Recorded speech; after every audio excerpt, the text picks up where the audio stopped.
Si moi, j'avais à le faire, la première chose que je ferais, c'est probablement trouver un modèle avec qui je peux travailler.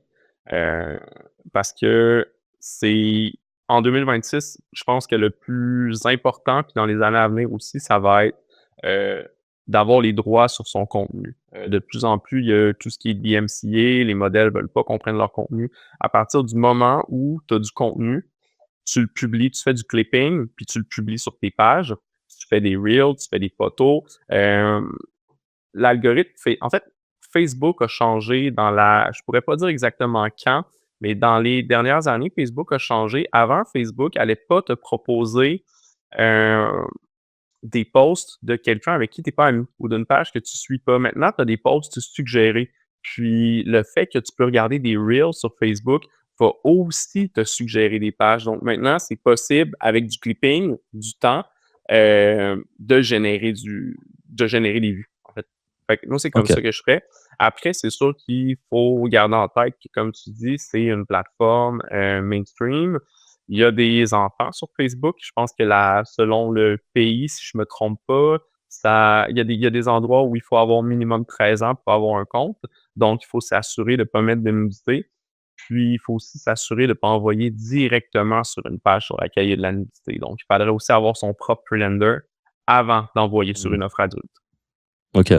Ouais. D'où, il y en a beaucoup qui utilisent, par exemple, Linktree ou juste des prélanders comme ça? Ou toi, tu aurais même pas une page, plus précise que ça?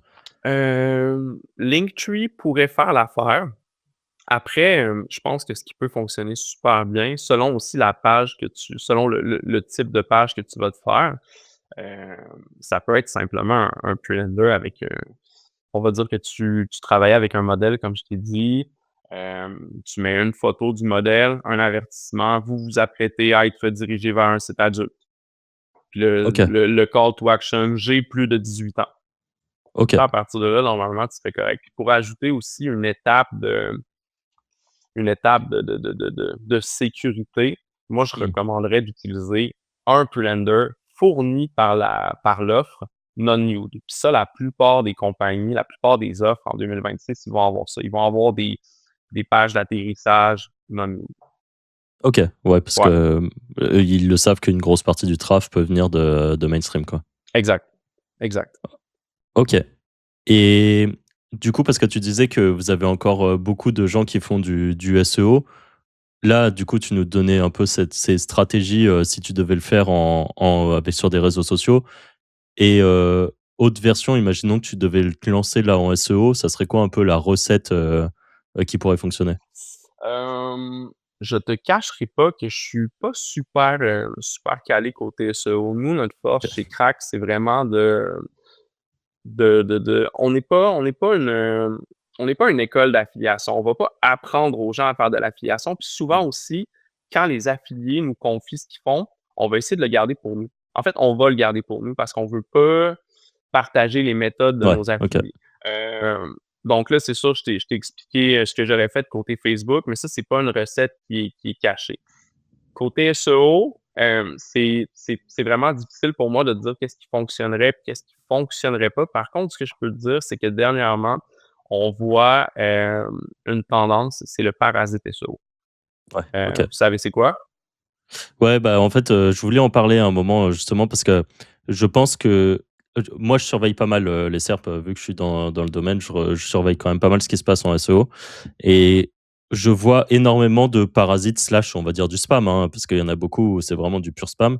Et c'est vrai que j'en vois beaucoup, tout simplement parce que Google est tellement cassé actuellement que c'est une façon de profiter du trafic Google de façon, je ne veux pas dire simple, mais pour quelqu'un qui a un tout petit peu de base, soit technique, soit qui est en capacité de savoir spammer, tu vois, un profil comme Anto, et ben, c'est ce genre de truc, qui en effet, marche bien, je pense, aujourd'hui.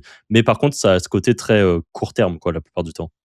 C'est effectivement court terme. Par contre, l'argent qui peut être fait là, on parle de montants qui sont énormes, là. J'ai vu des j'ai vu des affiliés d'ailleurs, on a un auditeur de votre podcast, heu, qui a généré, je pense, 75 000 dans les derniers, si c'est pas 75 000, il est à 2 ou 3 d'avoir fait ça, hem, pratiquement seulement avec du parasite SEO. Ouais. Donc ce gars-là, lui, il attend, il va faire des recherches. En fait, son trafic, lui, c'est souvent très, très plat. Puis là, il fait des recherches. Il va aussi attendre qu'il y ait souvent des congés fériés. Comme ça, avant que la personne des TI ou la personne qui gère le site s'en rende compte, ben, des fois, il y a 2 ou 3 jours de plus parce qu'il n'y a personne qui travaillait. Parce qu'il faut comprendre que c'est le parasite SEO, mais quand tu as un article qui rank, le site web de l'entreprise en question, souvent, il n'était pas équipé pour recevoir tout le trafic qu'il va recevoir, puis ça va générer des coûts qui sont comme monstrueux pour ces gens-là. Mais ouais, ce gars-là, il a fait près de 75 000 dans les derniers 6 mois à partir de Paris SEO. Fait que c'est sûr que c'est pas une méthode qui est constante, mais ça peut être vraiment payant. Ouais. Mmh. Anto, toi qui regardes, tu vois sans doute, passer des trucs comme ça, Oui, j'en vois tous les jours, ouais. Mais ouais, mais un peu plus complexe à mettre en place, je trouve maintenant. Ça Parce se que vu que pourrait. comme ça commence à être de plus en plus connu, forcément, les spots durent moins longtemps et tout, donc après Puis c'est le jeu. le parasite SEO, c'est un petit peu la suite de c'est un petit peu la suite de est-ce que vous vous souvenez des articles sponsorisés qu'il y avait il y a environ je pense que ça a commencé il y a 3 ans. Il y a environ 3 ans, il y a une technique qui était utilisée par les affiliés, c'était d'aller chercher un site qui a une grosse autorité sur Google, puis d'acheter des blogs sponsorisés. Hem Puis, ça fait en sorte que Google présentait on va dire souvent ce qu'il allait faire, c'est on va dire c'était souvent les top 10. Donc il allait acheter un article, on va dire, top 10 sites de cam, puis il payait ça vraiment pas cher. Je pense que tu pouvais acheter ça peut-être pour 1 000 lifetime. Ce qui arrive, c'est que ces articles-là, ils rankaient, puis ça rankait premier.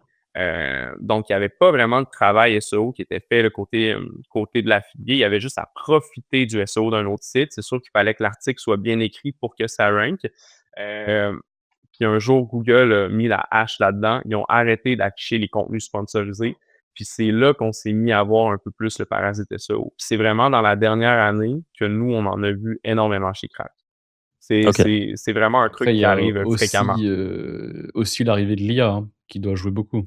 Facilité à mettre en place, rédaction de contenu, Parasite ça a pris un deuxième tournant aussi avec ça. Je sais pas à quel point, ça c'est probablement vous les spécialistes qui pourraient nous dire, sauf que nous, ce qu'on va souvent conseiller chez Crack, à nos affiliés SEO, c'est de pas trop se servir de l'IA justement parce que Google détecte très bien un article qui est écrit par IA puis il pourrait le pénaliser. Ouais, nous, on n'est pas forcément, nous, tu vois, on a l'outil, on a WiseOne qui est un outil, un rédacteur, IA justement optimisé pour le SEO, dans lequel, au final, on a fait en sorte d'enlever, énormément de patterns et tu vois, pour te dire, par exemple, je trouve qu'à une époque, on détectait plus facilement un article qui était rédigé à la main, mais par un malgache, tu vois? Ou par du offshore en général.